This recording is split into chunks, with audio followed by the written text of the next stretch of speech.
de coherencia y de mirarse las entrañas, las tripas y las emociones y todo lo que toca para intentar transformar la realidad. Y son muy diferentes caminos. Esta mañana os decía que no hay recetas y esta tarde se va a demostrar que son las organizaciones con diferentes recorridos y diferentes experiencias. Y se tratará de eso. Hemos planteado, o sea, yo he planteado que la cosa sea, o sea, que puede haber rebotes, si queréis, como ha habido antes, o sea, que podéis replicaros entre vosotras y que a cada pregunta, en términos de tiempo, no hace falta que contestéis todas. En la medida que tengáis ganas de decir algo, lo decís. Y si no tenéis ganas de no decir algo, pues no lo decís. ¿Vale? Entonces, en principio, paso a presentaros. Entonces, no sé, empiezo quizá por vosotras. Ellas son Tania Rodríguez y Patricia Esteban, y de la Fundación Entre Dos, pero no vienen a representar a nadie. Porque en Entre Dos, que es una organización feminista y no mixta, uno de los rasgos que la caracteriza es que no están, cada quien se representa, no representan a nadie. Como decía, es una organización no mixta y otro de los aspectos que las caracteriza es que también están por la autogestión y autonomía económica y que no aceptan subvenciones.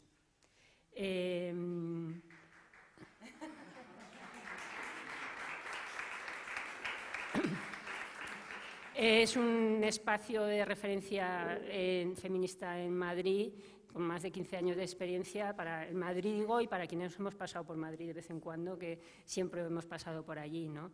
Y nació el deseo de unas cuantas fundadoras de crear un espacio y también con sus aportaciones poder hacer como una red de microcréditos, ¿no?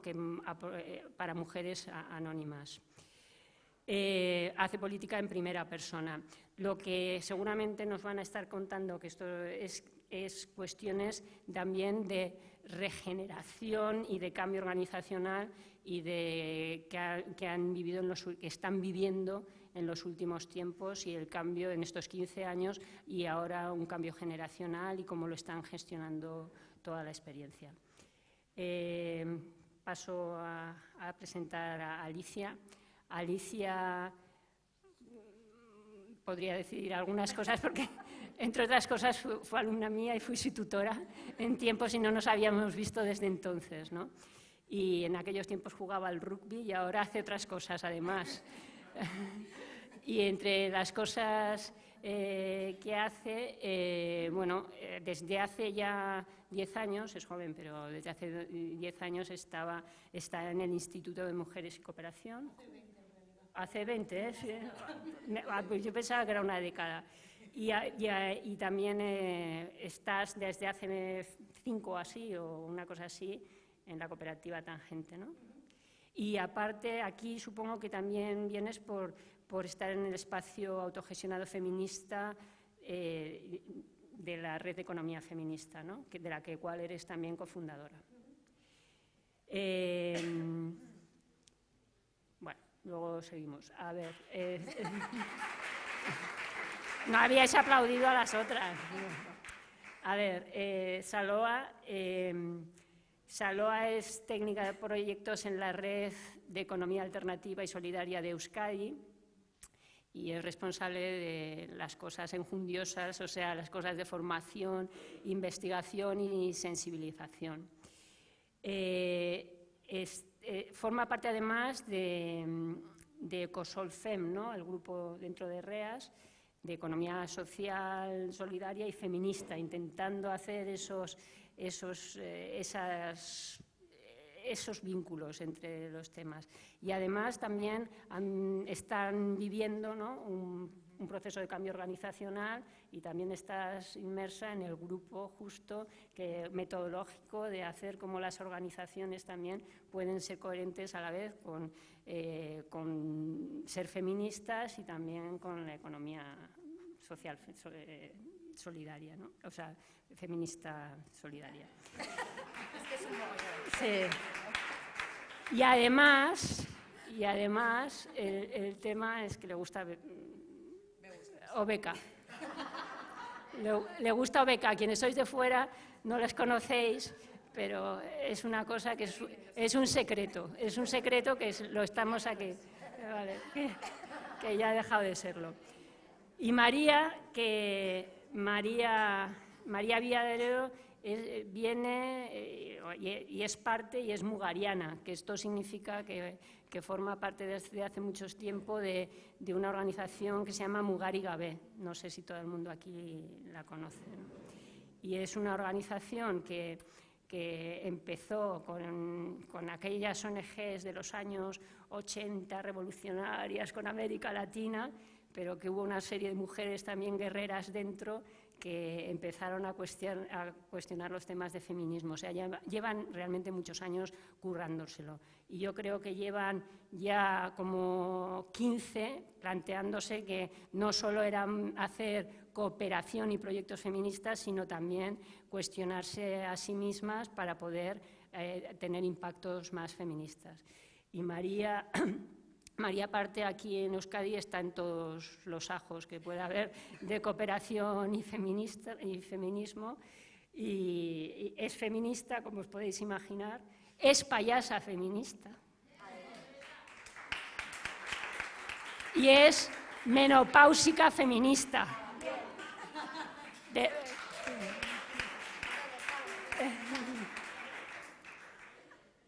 Y bueno, ya te han aplaudido ya. Entonces, dicho esto, vamos a empezar un poco. Sí, empezamos, no, es que la introducción ya la había hecho al principio. Entonces, vamos a empezar de hablar del tema de los procesos organizacionales y, como digo, sentíos libres y si no, pues ya indicaré yo quién habla. Entonces, vamos a empezar por el principio y cómo fue esto de que os tirasteis a la piscina, o quizá no os tirasteis a la piscina y lo que pasó es que os tropezasteis y os caísteis en la piscina, o quizá alguien os empujó a la piscina, o quizá os visteis dentro de la piscina y no sabéis por qué estáis dentro de la piscina. Pero en cualquier caso, ¿por qué empezasteis con esto de mirar las organizaciones y sentir que tenían que cambiar? Quien quiera hablar, eso sí tiene que ser con micrófono. Pues, a ver, ¿por qué empezamos a pensar que tenía que cambiar? Yo creo que la raíz es el conflicto. O sea, que nosotras somos una organización feminista, no era una organización mixta, somos una organización de mujeres, entonces no teníamos que caminar hacia esa transición. Pero lo que te das cuenta, que suele venir con el conflicto, es que hemos mamado todas y todos pues, del patriarcado, y en el entre mujeres hay muchas dinámicas aprendidas, relaciones de poder, cuestiones que están pidiendo un trabajo, ¿no? Entonces, ojalá pudiéramos aprender, yo pienso desde mi punto de vista, sin tanto sufrimiento, tanto coste, tanta pérdida de algunas compañeras que no están, pero hay un momento que te pones a ello, que si quieres has generado un espacio que es sin ánimo de lucro, una fundación feminista que es autogestionada para transformar el mundo, y entre nosotras las cosas pues requieren también de poner en práctica otros modelos, pues cuando va bien todo, pues va fenomenal. Pero cuando no va bien, yo creo que el conflicto indica una necesidad de cambio en mi organización y en todas. Y entonces, ante el conflicto, lo que hemos aprendido es a confrontar, a huir o otras veces a destruir. Y en lo que estamos con un proceso de 3 años de facilitación, acompañadas con herramientas de compañeras, pero de gente también de fuera, en este caso ha sido Rosa Paradela la que nos ha ayudado mucho, es que con el conflicto se puede identificar la necesidad de cambio, pero vamos a ver si hacemos una cosa transformadora con eso. Y la verdad se puede. Entonces, para mí, en toda organización, si queremos hacer de verdad una transformación del patriarcado que nos afecta a todas y a todas, otra manera del conflicto que no sea evitando, que no sea confrontando, que no sea huyendo y que no sea destruyendo, tiene que estar encima de la mesa. Yo quería añadir, como parte de la socia de la Fundación Entre Dos, pero sobre todo más por el proyecto que llevo en concreto, que es el Espacio Agroecológico Feminista, que la necesidad viene de encontrarnos en los movimientos agroecológicos, pues roles de género muy enclaustrados otra vez, y luego una forma relacional jerárquica, de nuevo. Entonces, contradictorio, ¿no? Porque la agroecología no debería ser así, igual que en los movimientos sociales. Entonces vino ahí de esa necesidad de crear un espacio agroecológico, pero diferente. Bueno, uno de nuestros lemas es: no echamos tóxicos a la tierra, pero tampoco a las relaciones. Entonces está la ecología en el centro, pero también lo relacional y el cuidado. O sea, el cuidado de las personas, del cuerpo, de la tierra y de las relaciones. Entonces viene de ahí un poco esa necesidad. Bueno, yo reformularía la pregunta, porque más que si nos tiramos a la piscina tratando de ser feministas dentro de una organización, nosotras más bien lo que nos unió desde el principio era que éramos feministas. Entonces, devenimos en empresarias. O sea, voy a hablar desde otro lugar, porque creo que con todas las diferencias y riquezas que pueda haber, tener una fundación a través de la cual no pretendes generar trabajo es una realidad, y ser una empresa, aunque sea dentro de la economía social y solidaria, es otra, ¿no? Entonces, en nuestras empresas se genera la tensión de cómo nos ganamos el pan haciendo lo que hacemos y siendo coherentes. Nosotras nos fundamos hace 20 años, tuvimos la suerte, la suerte muy entre comillas, ¿no? Pero de tener un gran proyecto que gestionar por delante según nos fundamos, que era un centro de atención a mujeres magrebíes en Madrid. O sea, era una triple acción positiva, era solo dirigido a mujeres, solo mujeres migrantes, y de las migrantes solo mujeres magrebíes. Y sabíamos que éramos feministas, pero no sabíamos cómo había que hacer eso, porque de hecho era un proyecto súper innovador dentro de un marco de proyectos europeos, de los Urban y tal. Y bueno, en estos 20 años, esa fue una experiencia exitosa que terminó a los 6 años y tal. Pues lo que hemos ido reflexionando es cómo poder hacer una empresa feminista, ¿no? O sea, no el hecho de ser o no ser feministas, sino de que a veces, sin quererlo, las empresas tienen isomorfismos con el patriarcado y con el capitalismo. Y uno muy claro es que, por ejemplo, todo el mundo hemos asumido que una cosa es la vida laboral, otra cosa es la vida personal y otra cosa es la vida familiar.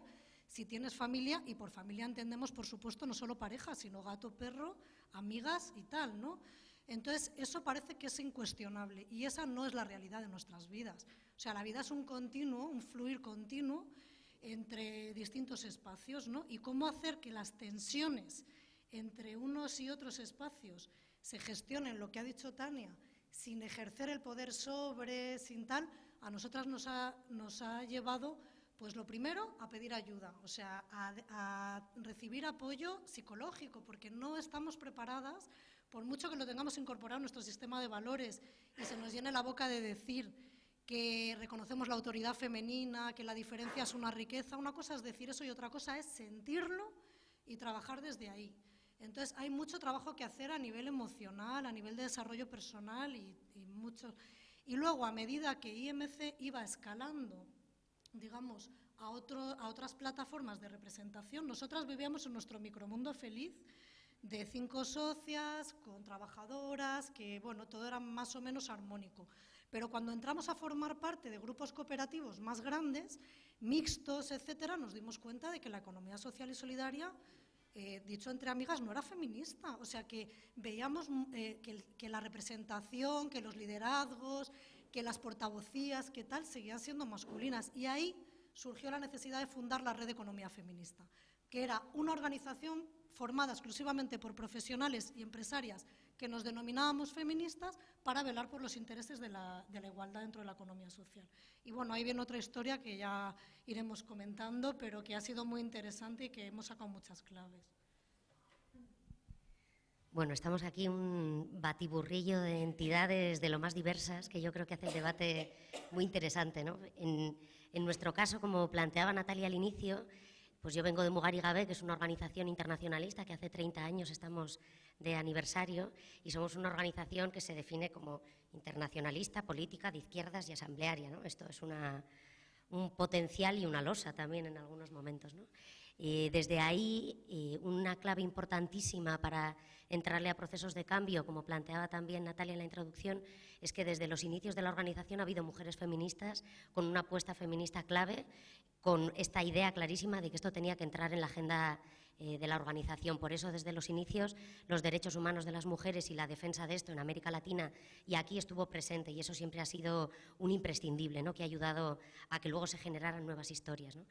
Con la evolución de los procesos de cooperación internacional y demás, empezamos a darnos cuenta que tendríamos que empezar a reflexionar también sobre esto de las relaciones de poder entre mujeres y hombres, ¿no? Superar un poco el trabajo exclusivamente por los derechos humanos de las mujeres, que siempre está y sigue estando, pero empezar a analizar también otro tipo de relaciones. Y yo creo que un punto muy simbólico y muy clave fue cuando, a finales de los 90, una organización que se llama Las Dignas, que mucha gente de aquí seguro que conocéis, que es una organización feminista salvadoreña con la que llevamos un montón de años trabajando en alianza, mandó un cuestionario a todas sus socias aliadas europeas, estadounidenses y demás, sobre todo aquellas que les ayudaban a conseguir recursos financieros, y les empezaron a preguntar, ¿no?, con esto de, bueno, siempre nos preguntáis a nosotras, ¿no?, ¿y vosotras qué?, ¿no? ¿Cómo son las relaciones de género al interno de vuestras organizaciones? ¿Cómo están las jerarquías? ¿Cómo están los poderes? ¿Cuál es la representación? ¿Cómo es la participación política, ¿no? Entonces, supuso como un cuestionamiento al interno de la organización que empezó a revolvernos.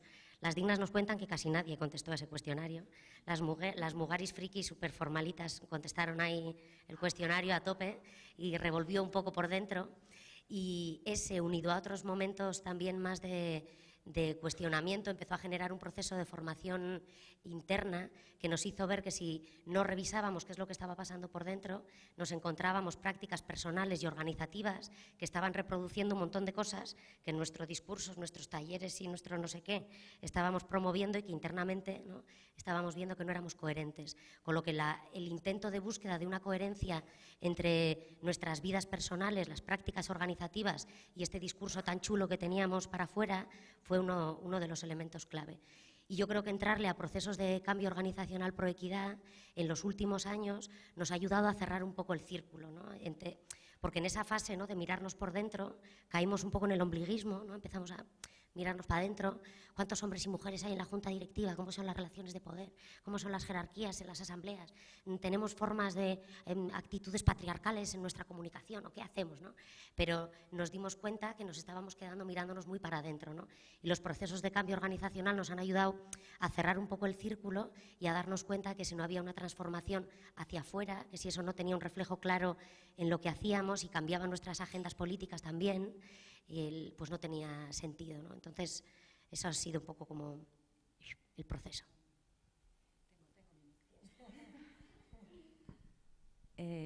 Bueno, nuestro caso es un poco diferente al vuestro, porque el por qué iniciamos este proceso no tiene nada que ver con el surgimiento de un conflicto, sino tiene mucho más que ver con una serie de factores o de un contexto favorable o con una serie de impulsos o con un terreno abonado, ¿no? Y es que en REAS Euskadi y en REAS en general, en la Red de Economía Solidaria, llevábamos tiempo trabajando en todo lo que tenía que ver con tratar de desalojar de nuestras prácticas y de nuestras organizaciones lógicas mercantilistas, productivistas, y cuando estábamos en todo ese proceso, de repente vino la economía feminista, ¿no?, un poco a traer un poco al debate de la economía solidaria cuestiones como la interdependencia, la crisis de los cuidados, la división sexual, ¿no?, y un poco a ponernos contra ese espejo, ¿no?, a darnos cuenta de que si no trabajábamos también a la par en una despatriarcalización de nuestras organizaciones, en realidad la economía solidaria, y esto lo he contado muchas veces, se convierte en una trampa para las mujeres, ¿no?,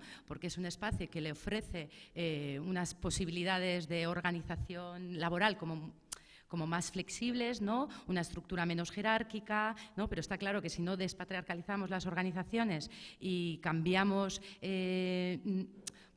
nuestras estructuras que aunque son más asamblearias, pues siguen estando sustentadas en relaciones heteropatriarcales y generacionales también, pues estaba claro que aquello perdía su capacidad transformadora y de alguna manera pues venía un poco a acompañar o a seguir perpetuando las relaciones de desigualdad entre mujeres y hombres. Y esto fue un descubrimiento, quiero decir, no era algo que estuviéramos buscando, ¿no? Y entonces en ese camino hay como una serie de factores que van como ayudando. El primero es que hay como una cierta demanda externa, ¿no? Cuando se identifica en la construcción de alternativas, se identifica la economía feminista como un pilar fundamental en la construcción de esas alternativas, de repente hay como ciertas miradas que nos miran, ¿no? Y nos piden a la red que nos posicionemos en esos debates, ¿no? Y nos empujan un poco a empezar a tener que desarrollar todo un cuerpo teórico o todo un discurso que en realidad nosotras pensábamos que luchan... O sea, quiero decir, no es que lo pensáramos todas, digo un poco como red, como, pues un poco que la lucha contra el capitalismo era un poco la que iba a venir a desmontar pues todas las relaciones de desigualdad, ¿no? Y la economía feminista nos puso frente a eso. Y hubo también otro factor influyente muy importante. Yo no sé si sabéis que aquí en Euskadi existe la Agencia Vasca de Cooperación. El gobierno vasco tiene una línea de ayudas para las organizaciones, las ONGs clásicas, para iniciar procesos de cambio organizacional por equidad de género. Y claro, el campo estaba ya abonado, ¿no? De repente estábamos ahí, nos demandaban un posicionamiento, la brecha entre el discurso y la práctica cada vez se abría más, porque teníamos cada vez más discurso, pero las prácticas seguían estando un poco, ¿no? Pues atravesadas por pues esa visión dicotómica que tenemos de la vida, etcétera, ¿no? Y había unas ayudas que nos posibilitaban eso, ¿no? Y además, yo creo que otro de los elementos que vino a influir en este inicio fue el vínculo que existía con la universidad, ¿no? Por lo menos con la parte crítica, ¿no? De la universidad, ¿no? Esta mañana ha estado aquí Yolanda Jugueto, que fue también pues una de las protagonistas, vamos a decir, pues del surgimiento del grupo feminista dentro de Reas Euskadi, bueno, en fin, ¿no? y otras mujeres, ¿no? Porque claro, estos tipos de procesos también tienen sus protagonistas, ¿no? Y también está bien ponerlas encima de la mesa, ¿no? Y visibilizarlas. Y han sido pues todo un conjunto de mujeres con conciencia y con conocimiento feminista, muchas de ellas que venían avaladas por la academia, que parece que no, pero bueno, eso todavía en un movimiento como el nuestro pues sigue teniendo su peso, ¿no? Y que esas mujeres, vamos a decir, sabias, consideradas sabias por la organización, impulsan también, junto con otras mujeres que estamos dentro de Reas Euskadi, el surgimiento de Cosolfem, que es un grupo que se dedica al trabajo feminista dentro de la red, y todo eso va generando un caldo de cultivo, ¿no? que nos empuja como a iniciar este proceso, ¿no? Y por explicaros un poco en qué momento estamos, nosotras decidimos ponerle un nombre a este proceso, un poco como para apropiarnos de él, porque las siglas que pone la agencia son COPEG, que es una cosa como terrible. Entonces nosotras optamos por llamarle Bizigarri, ¿no? Que significa en castellano habitable, ¿no? Y que tenía ese vínculo claro con toda la trayectoria de trabajo que estábamos haciendo en construir, o sea, o en avanzar en la construcción de economías al servicio de la vida y no del ánimo de lucro, ¿no? Entonces, nos dimos cuenta que en realidad en ese avanzar eso trataba al final de construir organizaciones que fueran habitables para hombres, para mujeres, para todas, ¿no? ¿Hay rebote? ¿Alguien quiere ampliar algo?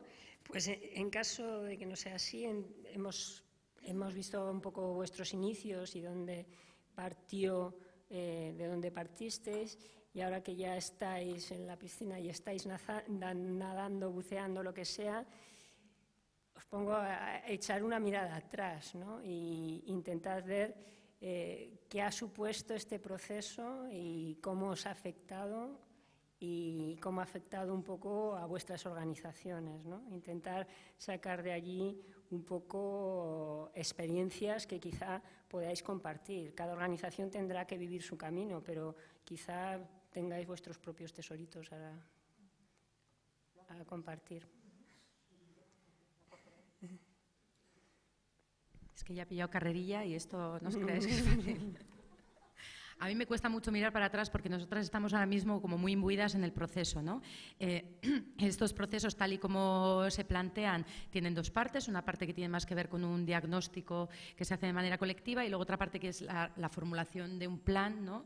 Que vaya un poco encaminado a desbaratar o a superar esas desigualdades que han sido detectadas en el diagnóstico, ¿no?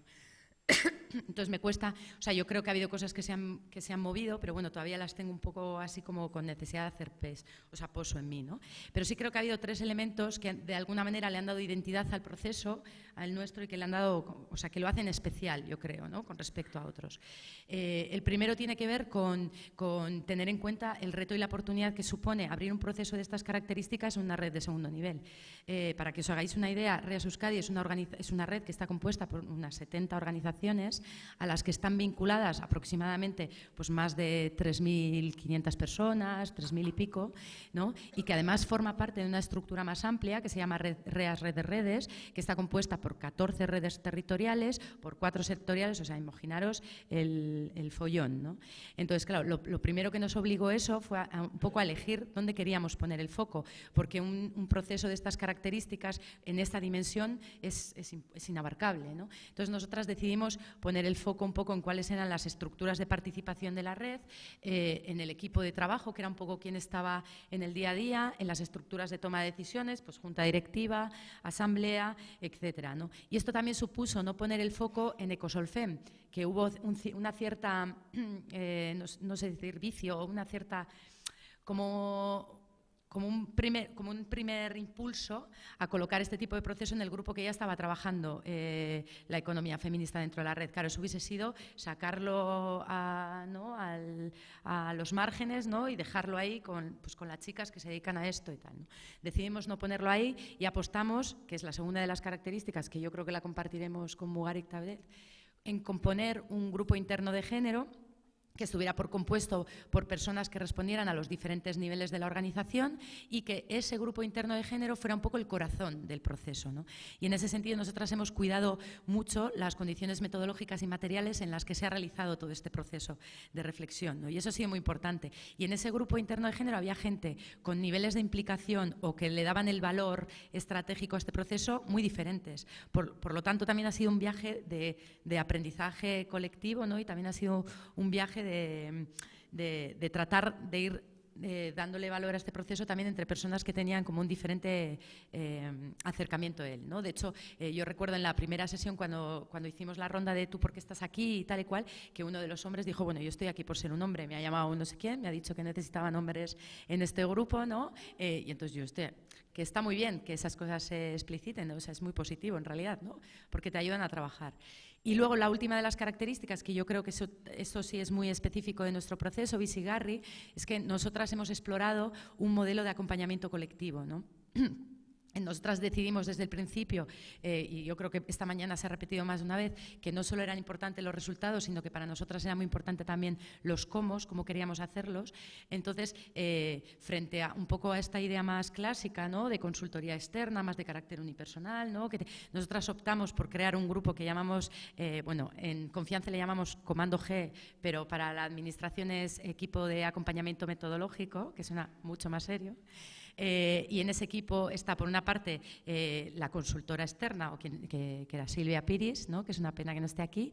Por otra parte estaba Incide, ¿no? Fernando, el compañero, ha estado aquí moderando la mesa anterior, que tenía mucha experiencia en metodologías participativas. Y por otro lado, Equipare, que está ahí nuestra compañera Eva, que tiene mucha experiencia en todo lo que tiene que ver con la incorporación de la perspectiva feminista y de la perspectiva de género en el trabajo de una organización, ¿no? Lo que pasa que, claro, Equipare e Incide eran miembros de REAS Euskadi, entonces esta cosa de ser juez y parte o a veces pues se complicaba un poco el tema, ¿no? Y por mí también, es que siempre me olvido de nombrarme a mí misma. Yo también estoy ahí. Y un poco yo creo que que no se puede entender nuestro proceso sin entender este modelo colectivo por el que hemos optado de acompañamiento.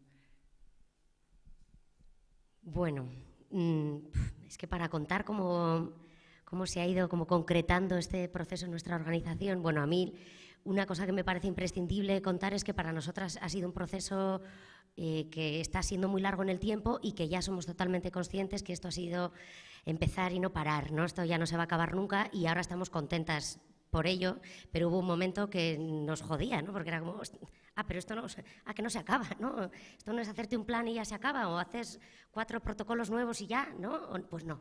Esto empiezas, ¿no? Es totalmente transformador, afecta a todo y cambia y evoluciona continuamente, ¿no? Entonces, Esto de que son procesos largos en el tiempo es importante, y en este proceso la experimentación también ha sido importante, ¿no? Hemos tenido muchas fórmulas distintas y hemos probado estrategias muy distintas para ir intentando generar cambios. Y también me parece importante resaltar que hemos estado muy acompañadas, ¿no? Hemos decidido en muchos momentos trabajar solas, a veces impulsadas por el grupo de género interno de la organización, otras veces a través de la asamblea, pero también hemos contado con muchas alianzas, aliadas, con Natalia, con Incide, con organizaciones amigas que han acompañado nuestro proceso, ¿no? Y que ha habido muchos momentos en los que han estado ahí ayudándonos a formarnos, a tener una mirada externa, y que eso ha sido importantísimo, ¿no? Pero sí que es verdad que dentro de igual cosas que hemos cambiado, que me parece importante destacar, un elemento importante cuando empezamos, bueno, tuvo que ver con la formación colectiva. Hicimos procesos de debate y formación colectiva en el que participó todo el mundo de la organización para sentar conceptos, debates, para romper estereotipos y demás, y esto ha estado presente en todo el tiempo. Un montón de estrategias que hemos ido impulsando han ido acompañadas de proceso de reflexión y debate colectivo. También contaros que otro elemento importante ha sido la definición de políticas y estrategias concretas, ¿no? Ya hemos pasado por una política de género, una estrategia de género, ahora hemos incorporado toda la apuesta del cambio organizacional pro equidad dentro del plan estratégico, ¿no? Hemos ido en los últimos 17 años probando distintas formas, ¿no? Que nos han ayudado a descubrir avances y elementos que nos funcionaban mejor o peor, ¿no? Pero en el ámbito de las políticas siempre es interesante, ¿no? Porque las cosas quedan por escrito, hay un compromiso político y se puede revisar, ¿no? Y nos ayuda también a poder tener la posibilidad de evaluar, aunque la evaluación es uno de los puntos grandes carentes en nuestro proceso, ¿no? Hemos hecho evaluaciones muy informales y a veces muy sobre la marcha. Además de cambios en las políticas, otro ámbito importante fueron los cambios a nivel de derechos laborales, ¿no? O sea, fuimos, como somos así muy organizadas, muy de asamblea, muy de tal, ¿no? Nos resultaba mucho más fácil irnos a los papeles, ¿no? A las políticas, a los derechos laborales, más que entrarle a la emoción, al conflicto. Eso llegó después, ¿no?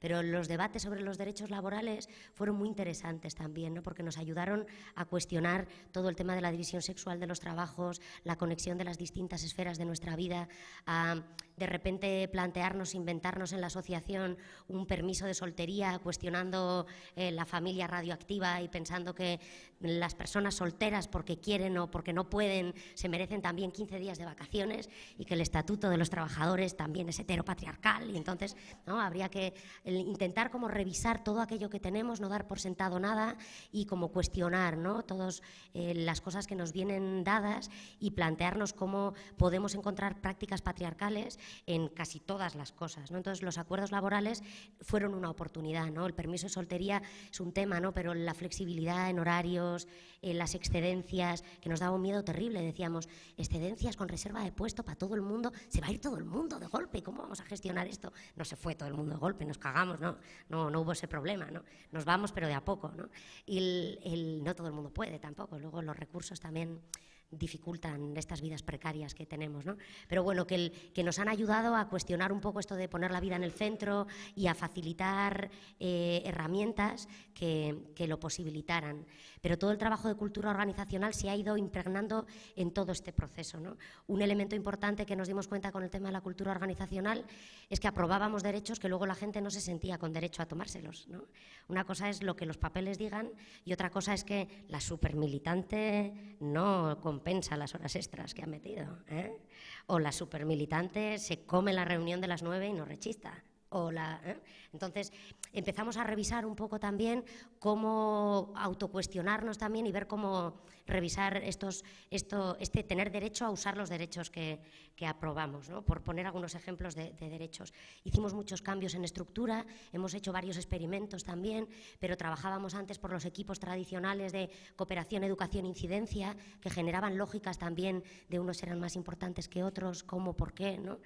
y ahora hemos decidido trabajar más por áreas temáticas que hacen que todas las personas de la organización, administración, educación, cooperación, incidencia, forman parte de equipos temáticos y participan en los debates estratégicos de una manera que nos igualan a todo el mundo mucho más, ¿no? Había áreas de la organización que se quedaban fuera de los debates estratégicos y aunque todas éramos iguales en la asamblea, según donde estés tú, no tienes la misma información ni te sientes con el mismo derecho a decidir después. Entonces eso también ha supuesto como una revisión de dónde estaban los poderes y a qué dábamos más poder y a qué no, ¿no? La institucionalización de espacios específicos de género también ha sido importantísimo. El dotar con recursos y tiempo a personas liberadas que se encargaran de tener la mirada y la cabeza puesta en la apuesta feminista de la organización también ha sido imprescindible y esto se ha visibilizado también dentro de la estructura. Y bueno, por citar un par de cosas más, el último proceso en esto del cambio organizacional fue entrarle mucho más directamente de la mano de Natalia, con mucha formación y mucho debate en la cultura organizacional, ¿no? Nos dábamos cuenta de que no le estábamos entrando a cuáles eran nuestros valores, nuestros pilares, nuestros héroes y heroínas. Teníamos a un Che Guevara entregado por la vida, que de vida en el centro no sé qué tendría, pero yo me imagino que bastante poco.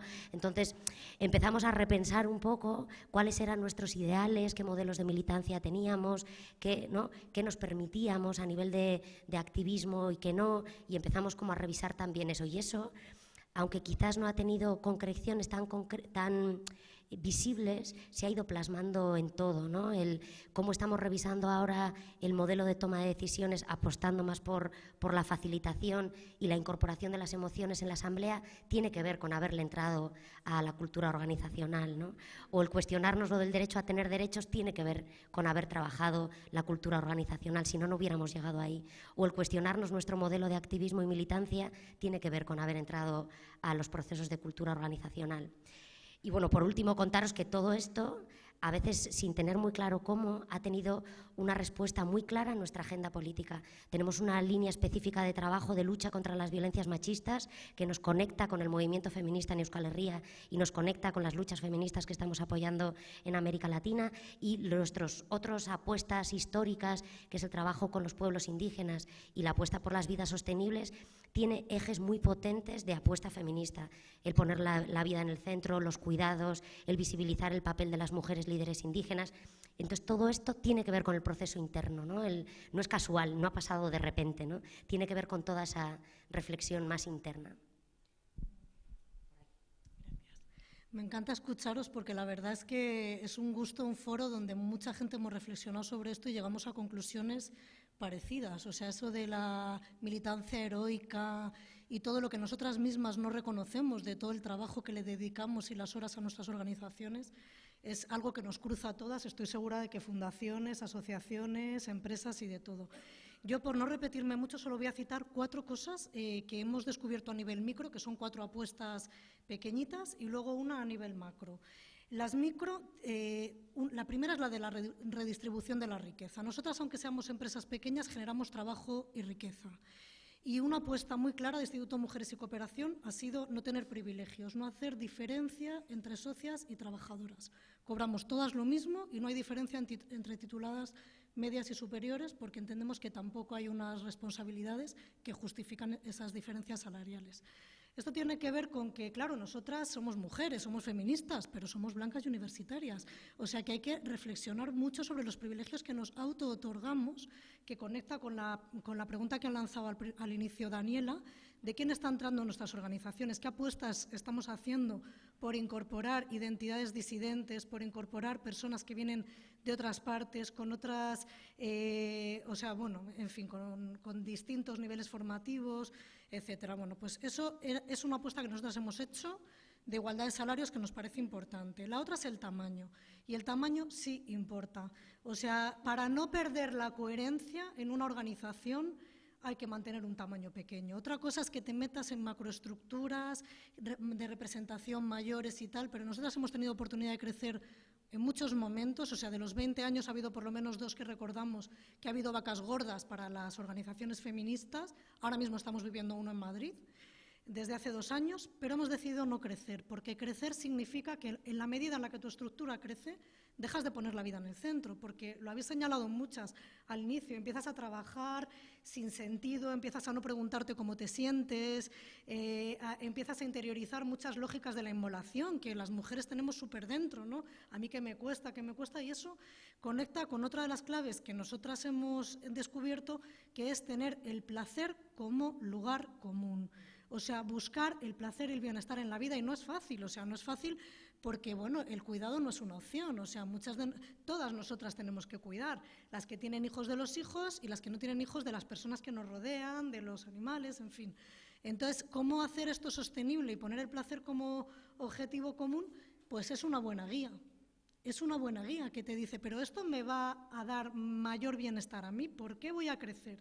¿Por qué voy a contratar a más personas? Porque caer en esa lógica de la inmolación de verdad que es muy fácil. O sea, las mujeres tenemos ese mandato súper interiorizado. Luego, otra de las medidas es politizar un poco el tema de los cuidados.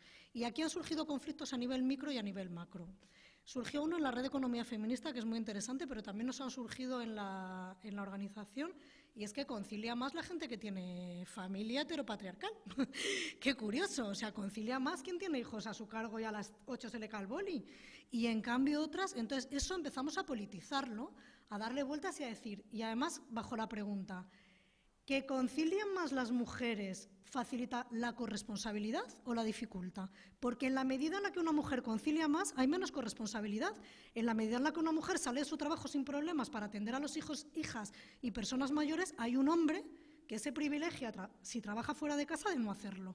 Entonces empezamos a tener todo ese debate muy en profundidad de a ver qué conciliación estamos favoreciendo. Y en la Red de Economía Feminista surgió también un debate, que esto se da mucho en el feminismo, me imagino que a todas nos ha pasado, que es como eres mujer y eres feminista, me tienes que comprender y me tienes que ayudar.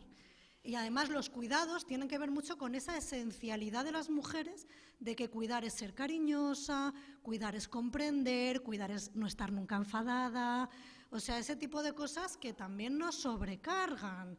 Entonces, ha habido todo un trabajo también de decir, no, estamos enfadadas, ¿vale? Las mujeres en general tenemos enfado, pero hay que dirigir el enfado hacia donde lo tenemos que dirigir, no hacia la compañera feminista que no nos cuida como nos gustaría que nos cuidaran, sino hacia la estructura que genera eso. Vamos a dirigir el enfado hacia las calles, ¿no?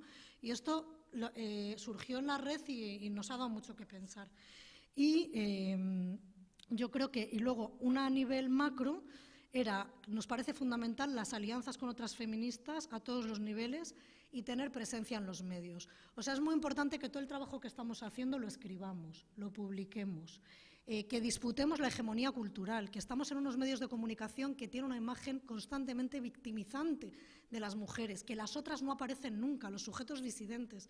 Las mujeres, o sea, tenemos una deuda enorme con las mujeres magrebíes, que siempre aparecen en los medios como las pobrecitas, víctimas, pasivas, etcétera. Entonces, esa hegemonía cultural hay que disputarla desde nuestras pequeñas organizaciones en alianza con otras y haciéndonos presentes en los medios. Y ese es un esfuerzo que tenemos que hacer todas. Bueno, yo me has dejado ahí, wow, me ha encantado. Y quería recoger sobre todo lo que has dicho del placer, que me parece un punto muy importante y nosotras estamos trabajando mucho desde ahí, estamos en un momento ahora, como todas las teorías feministas, ya lo sabemos, las conocemos y se nos llena la boca con lo del cuidado, incluso dentro del mercado y nos pasa, y veníamos justo hablando de camino, estamos hablando todo el rato del cuidado y estamos pasando por encima de nosotras mismas. Entonces, como estamos cuidando a los demás, pero ¿qué estamos haciendo, no? Entonces, la importancia de revisar desde dentro y no tanto desde fuera, sino una mirada hacia adentro y también de mirar cómo estamos atravesadas por el patriarcado, que esto es bastante duro. O sea, yo, por ejemplo, el proceso organizativo, nosotras llevamos poco tiempo y no puedo hablar tanto porque llevamos desde enero con el espacio agroecológico, con el mercado agroecofeminista, de la Fundación Entre Dos va a hablar más Tania. Pero a nivel personal sí que puedo hablar de un proceso de creerme muy feminista y tener todas las teorías muy claras y de repente pues pasan cosas en la vida, momentos en los que estás, movimientos que ocurren fuera también y dices, ostras, pero si es que realmente o sea, estoy ejerciendo una forma de patriarcado sin darme cuenta. Y esta manera, por ejemplo, de no cuidarse también es una forma ejercida contra una misma de patriarcado. Entonces, hacer esa revisión día a día, desde el momento que te hace algo clic en el cerebro y ves de repente la luz y dices, ostras, es que me tengo que revisar, que es bastante duro, mirarse a una misma y decir, ala, o sea, lo que está haciendo, telita, yo aquí así, ¿no?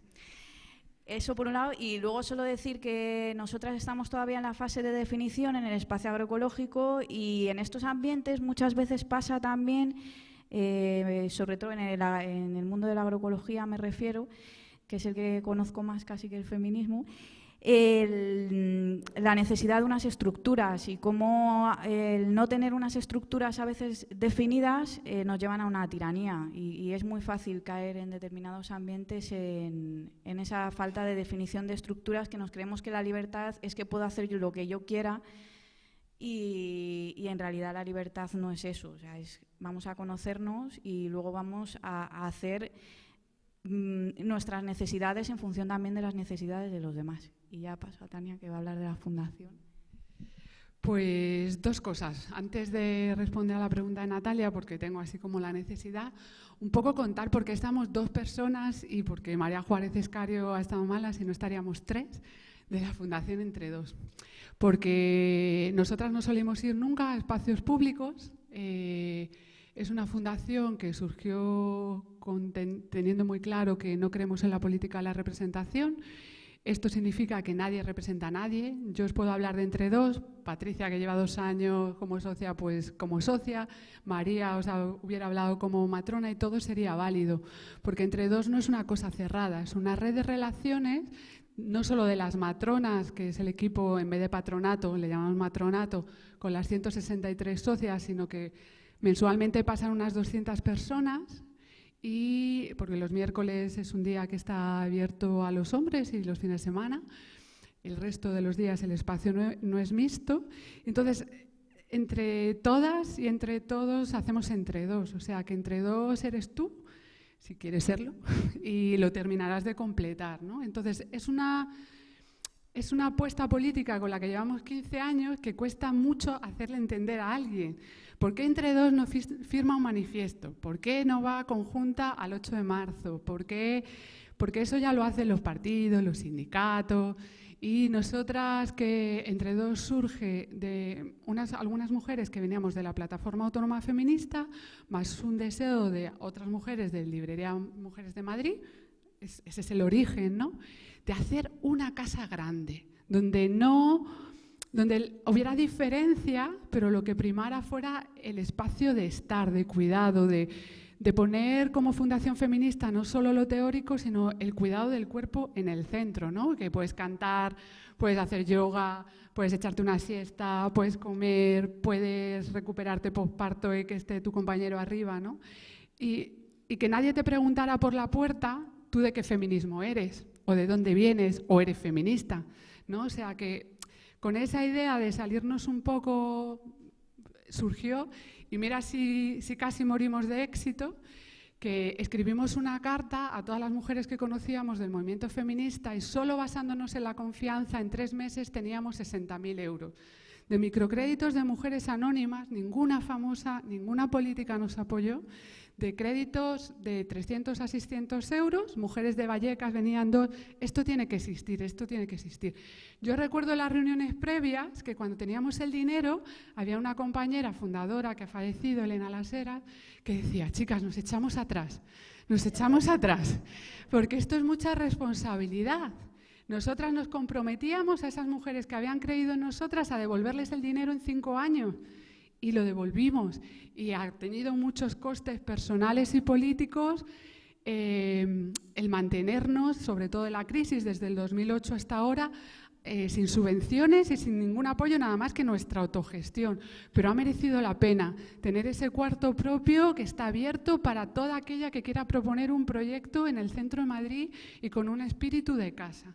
La autofinanciación es otra cosa básica que nosotras tenemos que cuidar ese mandato, aunque no estén las que empezaron a fundar, es uno de los principios de Entre2, no depender de subvenciones. ¿Por qué? Porque muchas habíamos vivido que pasaban los grupos de mujeres. Si sois buenas y estáis de acuerdo, yo lo viví en la Plataforma Autónoma Feminista, el PSOE un tiempo nos daba dinero, pero luego nos lo quitaba y cómo pagas el alquiler y como tal. Llegó el PSOE, pero hubiera dicho el PP o cualquier otro partido. O sea, al final, el depender de dinero externo te hace, ¿no? Entonces, esa es una de, o sea, dos cosas que quería como aclarar de nuestro espacio organizativo, porque pienso que es bastante distinto a otro. Es verdad que es un espacio que no es como una empresa, pero sí que podríamos decir que generamos una economía, porque hay que pagar un alquiler 2.800 euros al mes. Llevamos pagando más el sueldo de las 2 trabajadoras 15 años. Entonces, tienes que, más gastos, más no sé qué, tienes que generar una economía y pensar de otra manera para poder hacer eficientemente también eso de punto de vista material. Y ahora, con respecto a la estructura, claro, a los 10 años primero, basándonos todas amigas feministas, conociéndonos y basándonos en la confianza, ha ido todo muy bien, hasta que conflictos generacionales, de edades, de relevo, distintas maneras y la manera como enfrentamos esos conflictos, pues nos han llevado a cuestionarnos la estructura, la organización, cómo seguíamos adelante con el proyecto. Y yo sí que hay algunas cosas que hemos aprendido en estos 3 años que sí que creo que pueden ser interesantes para compartir con los demás, ¿no? Cuando no hay estructura y una estructura clara, está el poder invisible y siempre la hay. Las organizaciones que nos creemos o que nos habíamos creído muy horizontales no lo éramos. Hay jerarquías ocultas, hay roles que... O sea, para mí hay 4 factores claves que es ¿de qué va vuestra cultura colectiva? Indagarlo y trabajarlo. ¿Dónde? ¿En qué espacio? ¿Quién? ¿Y cómo se toman las decisiones? Los roles son rotativos y quién ocupa esos roles, explicitarlos, y los que no están explícitos, ver que existen, aunque no estén explicitados, por lo menos nombrarlo, y hablar de rango, ¿no? Rango entendido como lo que en cada organización te da un conjunto de privilegios. A lo mejor en mi organización tiene mayor rango que yo sea la fundadora y en la tuya tiene mayor rango la que más horas echa de militancia. O sea, cada organización dentro de su cultura colectiva pues tiene todo esto que si no analizamos, en el fondo podemos estar repitiendo por más feministas, por más que vengamos del trabajo social, por no conocer y por lo aprendido, que es muy fácil caer en momentos complejos, de cambio sobre todo, en lo ya sabido, ¿no? Y repetimos, y las que no están de acuerdo se van, o confrontan, o vemos, ¿no? Entonces, para pensar otras maneras, nosotras pasábamos de creer que éramos una organización horizontal a darnos cuenta que éramos una organización bastante jerárquica, donde había 2 personas que ejercían bastante el poder, 2 personas mujeres que ejercían bastante el poder, que el rango de fundadora y el liderazgo era un liderazgo como muy personalista, y eso, cuando lo empezamos a cuestionar, pues hizo que las cosas se movieran. Ahora tenemos una organización que me ha gustado, María, porque gracias al trabajo de la facilitación es por áreas. Identificamos los roles, incluido el de liderazgo. Estamos intentando construir un liderazgo colectivo y que el liderazgo rote. Y llevamos 3 años y vamos camino de que sí, de que tú vas a coger este año el rol de líder. Y no te gusta, pues no te gusta, pero te lo vas a currar y te vamos a ayudar y lo vas a hacer y estas cosas, ¿no? Y también de ver el rango. O sea, de ver el rango, que es lo que nos da privilegios, que no, explicitarlo, ¿no? Eso ha sido como un poco clave del cambio estructural. Yo creo que cuando todo va muy bien, o es el inicio, esos primeros 10 años, yo decía, el deseo femenino es que crea donde no está previsto. Aquí me decía todo el mundo que es imposible, y mira qué hemos hecho, y viene yo con Dabel y viene la otra. Pues claro, como iba todo muy bien, la economía iba bien, las relaciones iban bien, pues fenomenal. Pero claro, en el tiempo los procesos hacen que las personas se desgasten, los estilos de militancia heroica, un poco caer en que lo que querían nuestras antecesoras y también fundadoras no es lo que queríamos las más jóvenes, ya no estábamos dispuestas a la inmolación, ha propiciado pues otro tipo de cambios. A mí lo que me da pena, que claro, yo tengo 44 años, llevo en el feminismo de los 18 y entre dos, hace 15 años, que de las que empezamos el proyecto solo esté yo. O sea que en distintos tipos de procesos, no siempre por las mismas causas, ¿no? Estos procesos de militancia tan machacona hagan que la gente, bueno, pues se queme, ¿no? Entonces ahora también en el centro, como decía Alicia, hemos puesto el bienestar. Yo puedo decir que con la facilitación vamos muy lentas, son 3 años, pero tenemos más herramientas, todas estamos más contentas y todas estamos más felices y menos quemadas.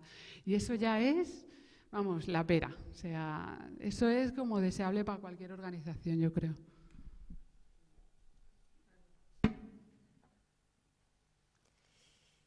A ver, hasta ahora, bueno, lo bonito. Habéis estado contando lo bonito. Ahora vamos a irle, que a veces vienen olas. Ahora os vienen las olas y a ver cómo las habéis o surfeado, cómo os han dado en la cara y cómo habéis sabido nadar contracorriente, ¿no? O sea, estos procesos sabemos todas, ¿no? O sea, ahí se les puede llamar resistencias o se les puede llamar retos, depende cómo te lo tomes, cómo tengas el cuerpo, si has tenido la regla o no, esas cosas, ¿no? Pero retos y te sitúan en diferente lugar. Pero en cualquier caso sí que en todos estos procesos a veces es un paso adelante, 2 atrás y algunos cabreos y unas veces te quieres mucho y otras te estamparías a alguien contra la pared, ¿no? Entonces hablemos un poco de eso, de los retos, de las olas o de las olazas y qué habéis hecho. Y qué habéis hecho y insisto que a veces haces lo que podías hacer. Ahora, con visión retrospectiva, quizá podéis hacer un relato más o menos construido, pero en el momento, pues quizá habéis hecho lo que podíais hacer en ese momento.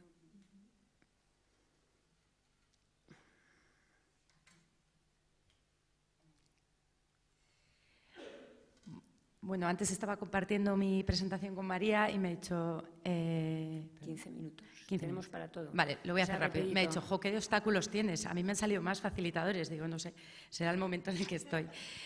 Hay muchos obstáculos que tienen que ver con la dimensión que teníamos como red, que os decía, y que tiene que ver con dónde ponemos el foco de análisis, que en este caso optamos por reducirlo, ¿no?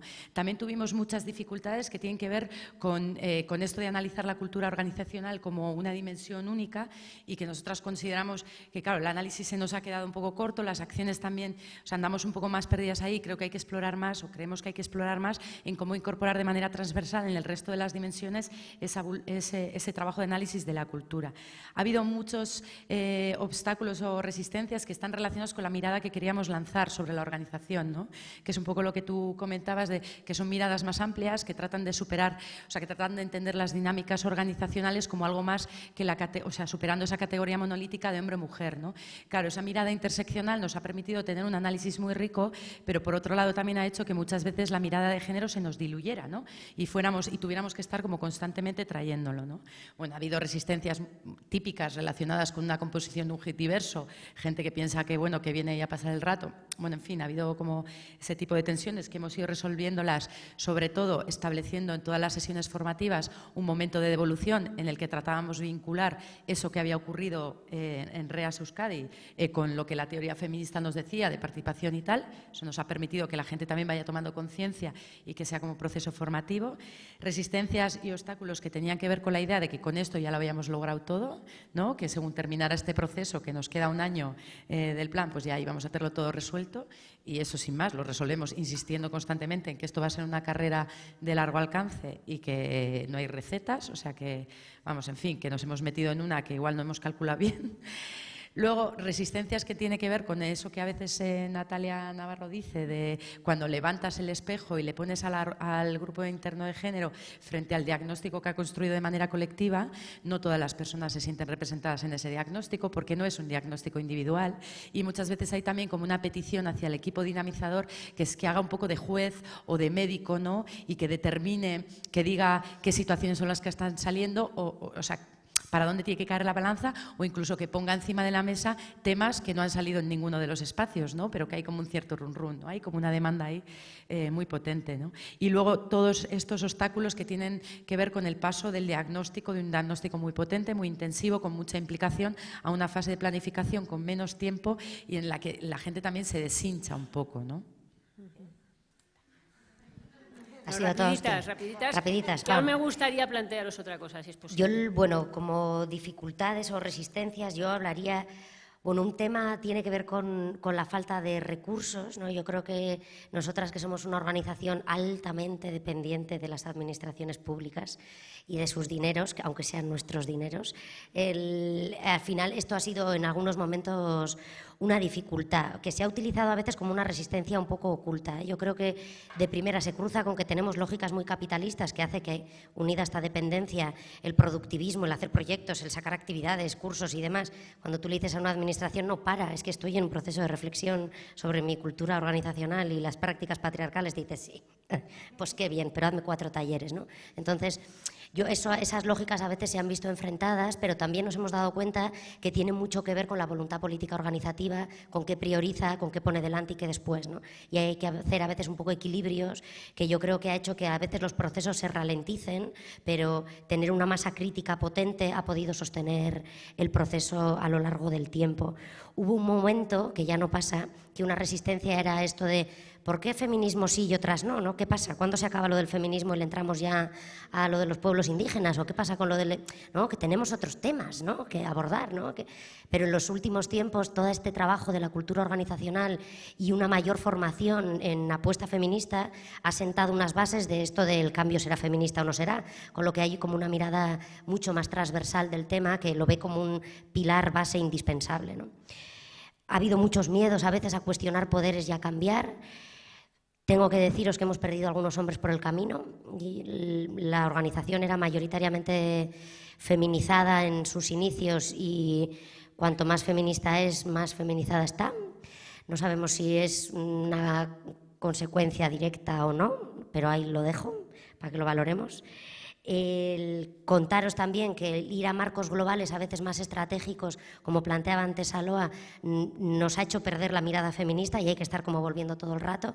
De repente nos ponemos a discutir sobre el consenso, la horizontalidad, el trabajo en equipo no patriarcal y estamos discutiendo los roles, no sé qué, y se nos olvida, ¿no? Y tenemos todo el rato que volver y decir, vale, los roles de Belvin, estos que de feministas no tienen nada, ¿cuáles le faltan? Desde una mirada feminista, ¿qué le falta, no?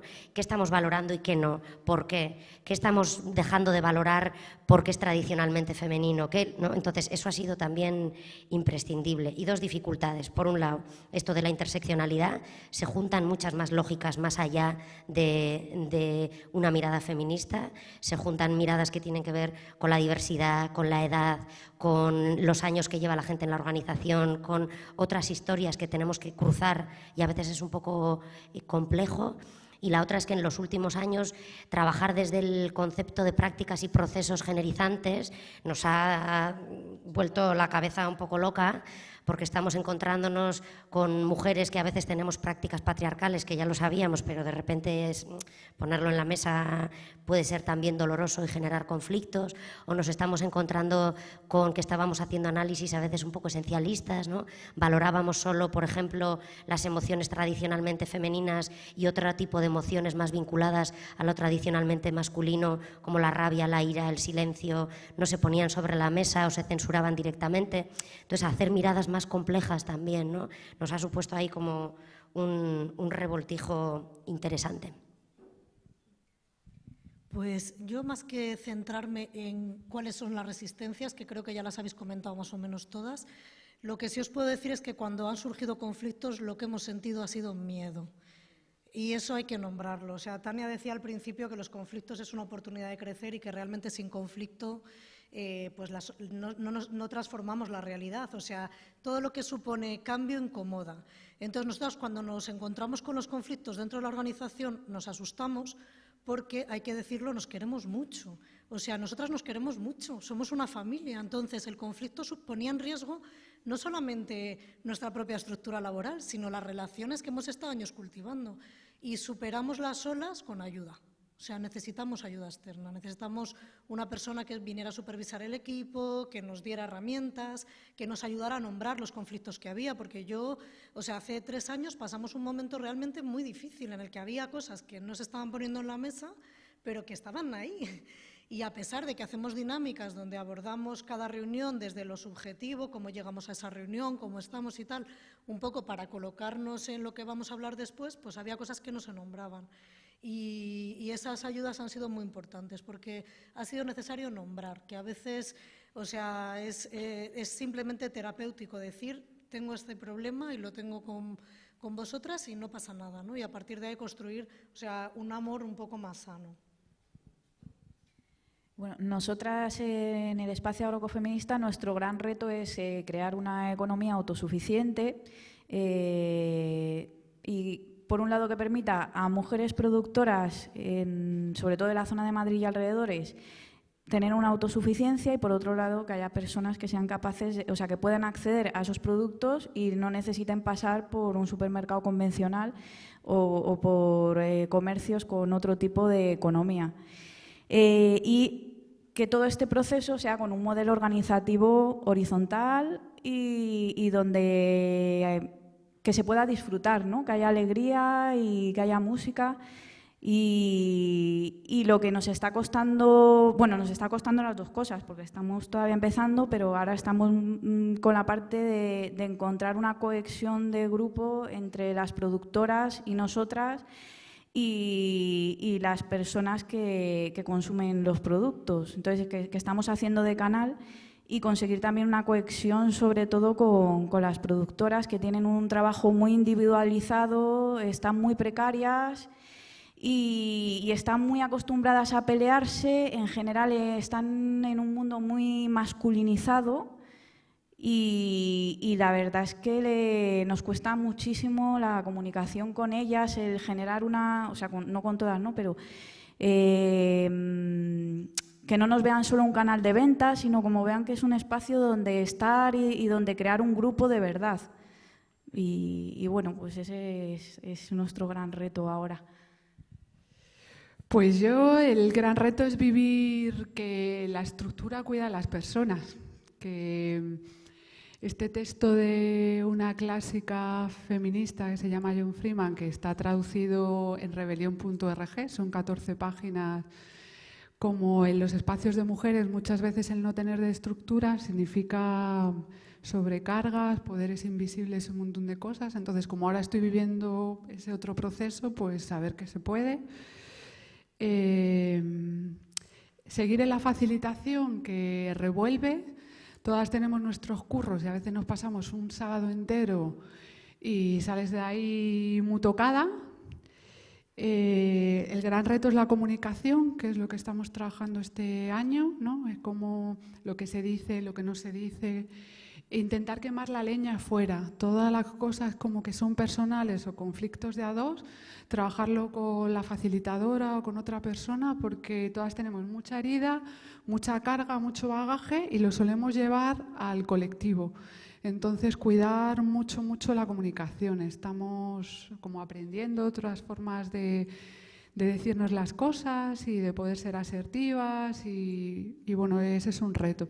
Y luego entre dos como espacio, que por primera vez desde el 2008 este año tenemos equilibrio presupuestario. Todos los años pasados hemos estado generando pérdidas y con riesgo de no poder subsistir. Ahora tenemos el compromiso de la diversidad. En entre dos hay una diversidad de edad bastante grande, pero poca diversidad racializada en la interseccionalidad. Entonces, será el reto del trabajo del 2008 con algunas compañeras, algunas afroespañolas, otras afrodescendientes, con algunas compañeras gitanas que están por el espacio pues buscar también que entre dos tenga esa diversidad que ya tienen edad, ¿no? Porque van mujeres desde 20 hasta 90 años, pero que es verdad que teníamos ahí como ese reto.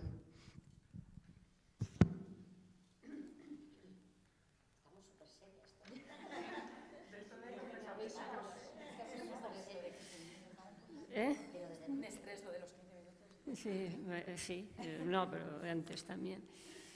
Pero siendo que quedan 5 minutos, la verdad es que tampoco podemos empezar otro tema, me da la impresión. Sí, bueno, yo creo que es la profecía autocumplida, o al menos nos hemos dado cuenta, ¿no? O sea, de diferentes formas de vivir y organizaciones que lo que tenéis en común quizás sea la capacidad de autocuestionaros, la capacidad de búsqueda y la conexión de eso con vuestras propias vidas, ¿no? O sea, es una cuestión que la organización la vives y a la vez aporta a tu vida, ¿no? Y yo creo que esto es desde mi punto de vista una cosa que une todos los procesos vuestros, a pesar de que me parece que ha resultado bastante claro también que son bastante diferentes. Yo me quedo con eso, con la diversidad, y que sí que os ha tocado pues, el corazón, os ha tocado la cabeza y también vuestra forma de estar en el mundo y, por lo tanto, esa capacidad de cambiar el mundo, ¿no? Yo me quedo con eso y ahora os pido también con qué os quedáis vosotras de lo que habéis dicho aquí. De lo que han dicho otras, no de lo que habéis dicho vosotras. ¿Puede ser de lo que hemos dicho entre todas? No, ahora no se trata de buscarlo, eso ya lo he dicho yo.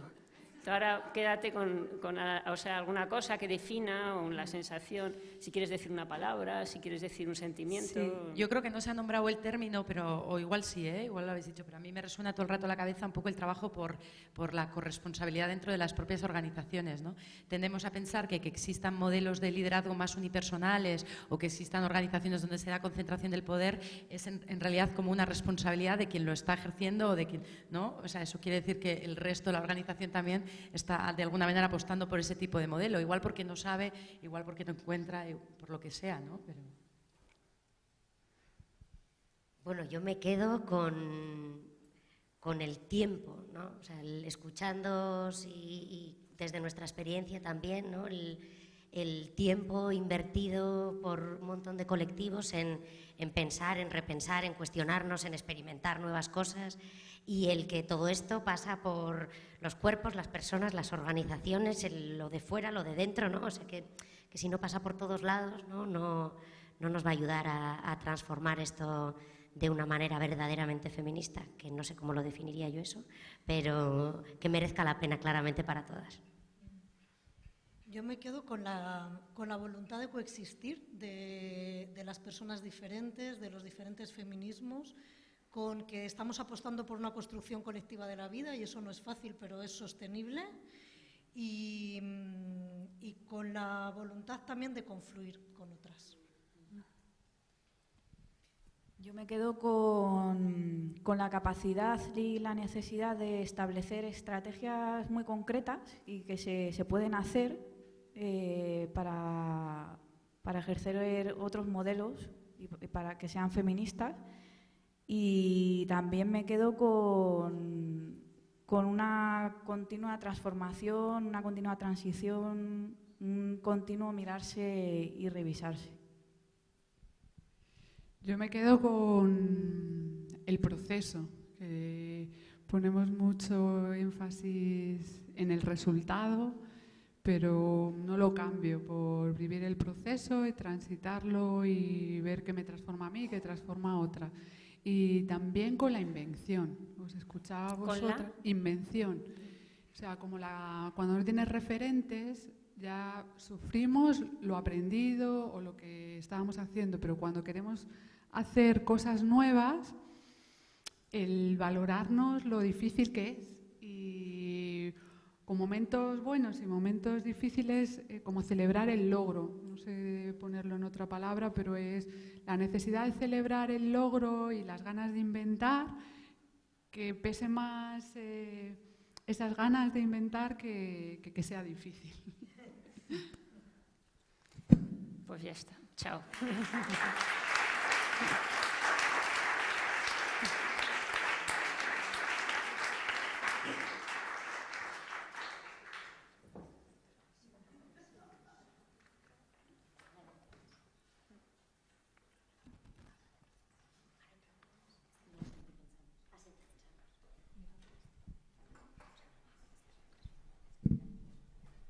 Sí, ¿no? Bueno, pues muchas gracias a todas. Con todo esto que hemos escuchado y todas estas historias, ahora vamos a entrar en un momento que es otro momento para sentir pensar. La idea de este espacio es, pues, todo lo que hemos escuchado, conectarlo con nuestras vivencias y con cómo nos sentimos ahora respecto a este eje. Entonces, la propuesta que os vamos a hacer es un poquito distinta. Lo que os invitamos a hacer es levantarnos, aquella que le apetezca, quien no, pues puede quedarse sentada, y desplazarnos por la sala. O sea, desplazarnos por la sala como metáfora de ver desde otro punto de vista. O sea, ver dónde nos lleva nuestro cuerpo, lo que estamos sintiendo y dónde estamos más a gusto y movernos por la sala. Movernos y a ver qué pasa, ¿no? O sea, tenemos una sala amplia, quizá alguna está más a gusto por aquí, por el final.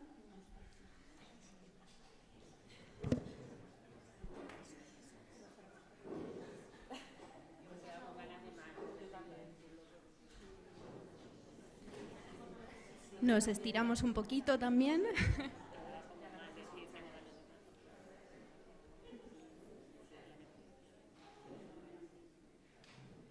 Algunos se estira un poco, ¿verdad?, de estar tanto sentado. Y la idea es, poquito a poco, según nos vamos moviendo,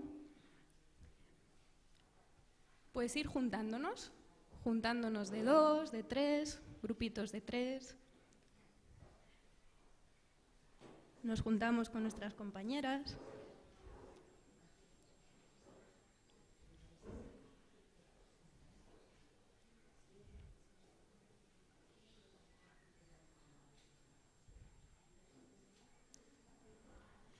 Con quien esté cerquita, con quien no hayamos hablado hoy.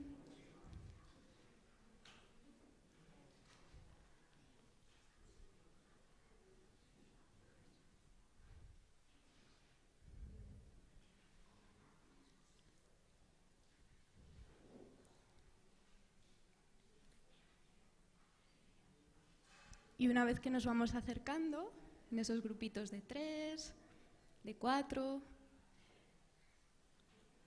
pues nos preguntamos cómo nos sentimos respecto a este eje, a lo que hemos escuchado y qué preguntas nos surgen. Y ahora es el momento, pues, de compartirlas en esos grupitos de 3. Así que, adelante. 3, 4, sí. Pero vamos a generar este último momento de escucha juntas en torno a este eje 2 de los procesos no heteropatriarcales y vamos a generar un espacio de escucha abriendo este espacio al sentipensar desde la diversidad, o sea, desde que, pues como decíamos antes, ¿no? Que igual a una de repente le ha entrado la rabia o le ha entrado el run run y ha dicho, ¡ay, que esto no lo hemos hecho nosotras! Y no sé qué, y está ahí, ¿no? O ¡ay, que no estoy de acuerdo!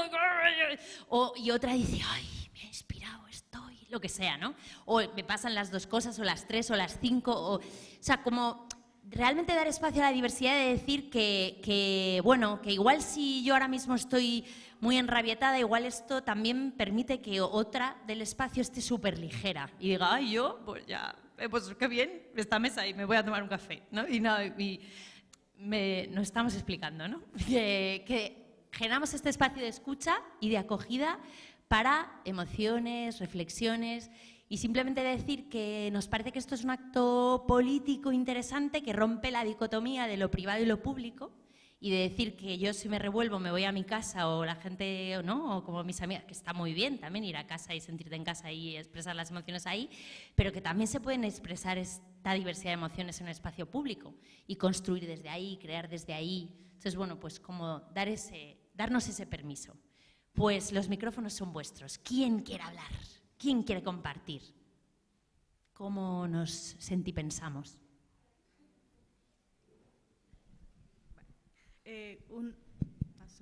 Una de las cosas quizás, bueno, fuera lo que hablamos y que rescato mucho es que muchas veces como organizaciones o a veces individualmente nos llenamos a veces de mucha información y metodologías y de todo, pero olvidamos ese sentido del cuidado de las personas o ese sentido propio del afecto o del cariño, de tratar. Y yo, bueno, hoy con este panel y con los otros que pasaron rescato mucho eso, ¿ve? El valor de ir más allá, como dijeron alguien por ahí, de llenarnos la boca, dijeron, de cosas y no a pasar a actuar.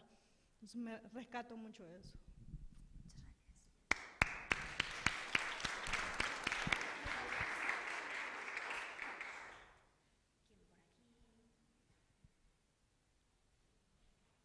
Políticamente incorrecta. Se me ha quedado un rum rum porque me parece súper interesante, atrevido, disruptivo, político el sentipensar, y cuando habéis dicho lo del sentipensar hay 4 hombres que se han levantado y se han ido.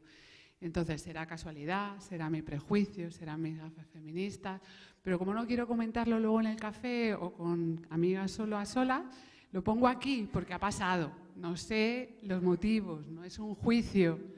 Es una descripción de que a veces nos cuesta ahí, no sé, ver cosas.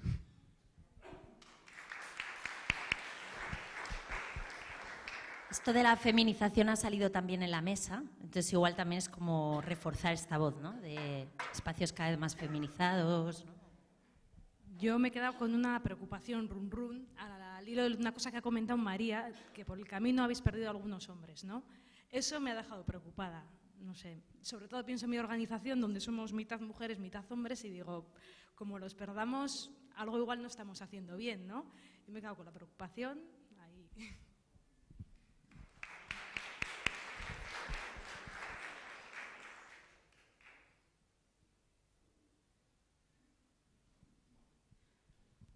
Bueno, lo que le compartía primero al equipo es que me quedé pensando cuando, no sé cómo lo dijeron ahí las compañeras, el tiempo de trabajo, en cómo nosotras, a mí me pasa a mí que, no sé, me identifiqué mucho cuando dijeron de que cuando nosotros no tenemos hijos, ¿qué pasa?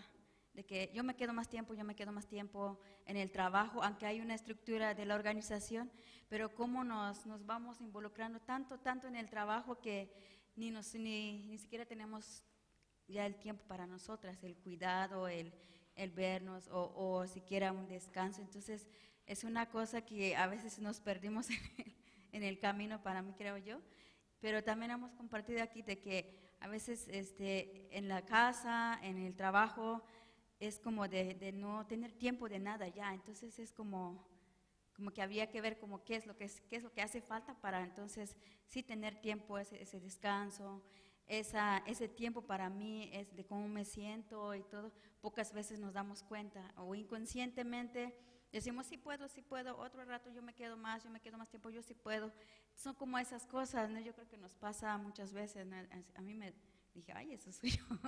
Entonces dije, ay, no, como eso nada más. Y de tener, a lo mejor habría que checar si es que realmente las funciones o la estructura de la organización, realmente cómo estamos cada una. A lo mejor hay que ver también de ahí, ¿no? Entonces, ¿cómo vamos a seguir funcionando? Bueno, también poner límites. Yo creo que uno también no pone límites. Bueno, hasta acá puedo.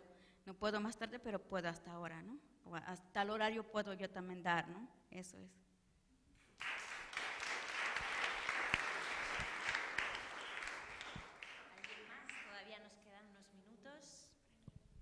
Yo me quedaba con un run run cuando has comentado, la compañera, lo de que la última frase de que a lo mejor no estamos haciendo algo bien si se van la mitad.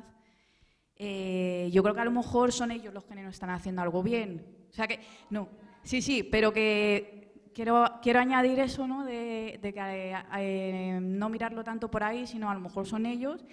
Está muy bien revisarse, pero que a veces tenemos mucha tendencia entre los ambientes de mujeres cuando son mixtos a pedir mucho permiso a ellos y decir, oye, ¿me dejas hacer esto? Oye, hacemos esto. Y creo que hay que coger ya las riendas e inventarnos maneras nuevas de hacer, que salga como sea, pero no tenemos mucho tiempo ya para pedir permiso. Y quería añadir eso, que ni paciencia, pero sobre todo tiempo, se nos está acabando. Y antes de pasar, me encanta porque se genera, o sea, me he quedado con run run de la mesa, pero ahora ya me empieza a generar run run lo que dicen las otras, ¿no? Entonces ya aquí ahora ya se empieza como a entrelazar la cosa y está muy bien, porque nos queda una mesa y después de, o sea, una mesa en la que va a ser sobre todo entrelazar, dialogar más, ¿vale? Entonces vamos a escuchar algunas voces más. Y dejamos ¿no? el ping-pong, ¿no? El compartir la pelota y entrelazarnos para después del descanso, que esto va a estar a tope, va a ocupar todo el espacio, ¿vale? Así que el espacio de las palabras. Bueno, yo les compartí a mis compañeras que los dos paneles de la mañana y era al final volver a poner qué es lo importante y qué es lo que hay que poner al centro y qué es al final la vida, ¿verdad? Entonces, a mí me gustó mucho, vine un poquito tarde, me perdí una parte, ya lo siento un montón porque estuvo súper potente lo que oí.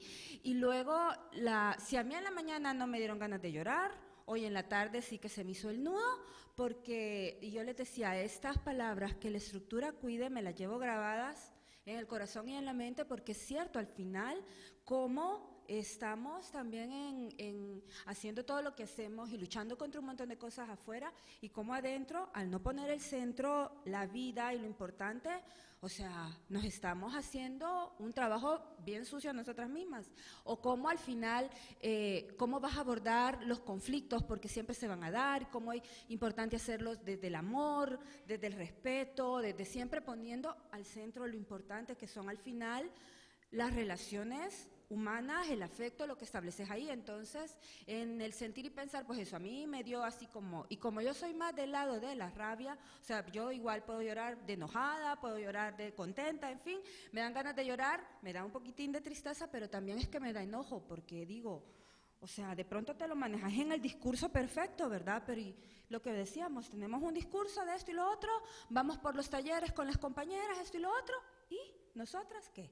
Entonces es volver nuevamente a hacer esa reflexión, y lo importante que es que hay que ir haciendo reflexión constantemente y desconstruyéndote las cosas y reflexionando y volviéndolo a hacer todas las veces que sea posible, porque es necesario.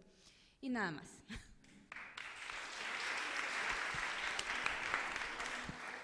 Yo no quiero irme con esto aquí en la boca del estómago, como decías tú antes. Yo quiero contaros que hemos estado ahí súper serias y yo intento ser bastante lo contrario, y quiero contaros que esto a mí me apasiona, me vuelve loca, me remueve por dentro, me dan ganas de ir a currar casi todos los días. Me dan ganas de irme más a las manis, que hacerlo desde una mirada transformadora, y desde este cambio me ha reactivado y me ha vuelto a reconectar con el cuerpo, con la emoción, con las pasiones, y me hace tener más esperanza en que esto pita y se puede cambiar.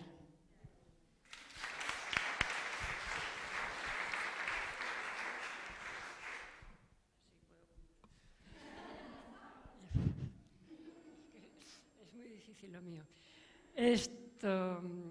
Sí, yo tengo una sensación rara, no es un aprendizaje, me lo tomo como enriquecedor, pero tenía unas ganas de intervenir y no me dejabais todo el rato hablando, no me dejabais. Y luego también el tema de que era después de comer y queríamos desordenarlo un poco y tal cual, y no ha habido manera. En orden, pasando el micrófono, que habíamos dicho lo correcto, todas súper educadas, ni un rebote, la cosa me hace pensar acerca de las dinámicas de cambio, ¿no?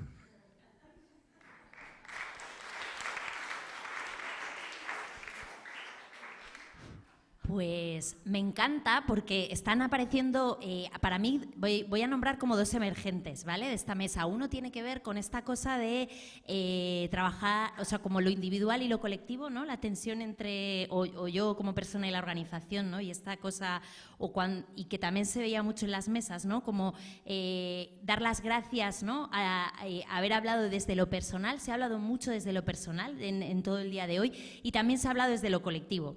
Y bueno, y es como este viaje entre lo personal y lo colectivo, pues es interesante. Hemos estado navegando en él. Entonces, bueno, pues simplemente nombrarlo.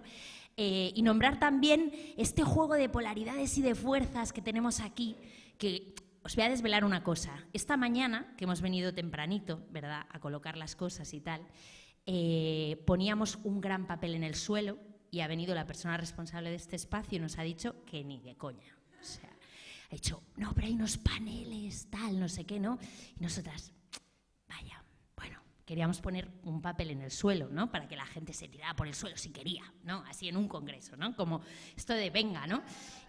Pero entonces decíamos, está como la fuerza de hacer las cosas diferentes y está la fuerza de mantener las cosas, ¿no? Entonces como un poco, y es interesante porque es como que está aquí, ¿no? La fuerza de lo desordenado y la fuerza de seguir el orden, ¿no? El tal, y bueno, y es interesante, vamos a, pues que están aquí, ¿no? Que están aquí estas dos fuerzas y estamos con ellas trabajando, a ver qué pasa después del descanso. Que os lo disfrutéis mucho, ¿vale?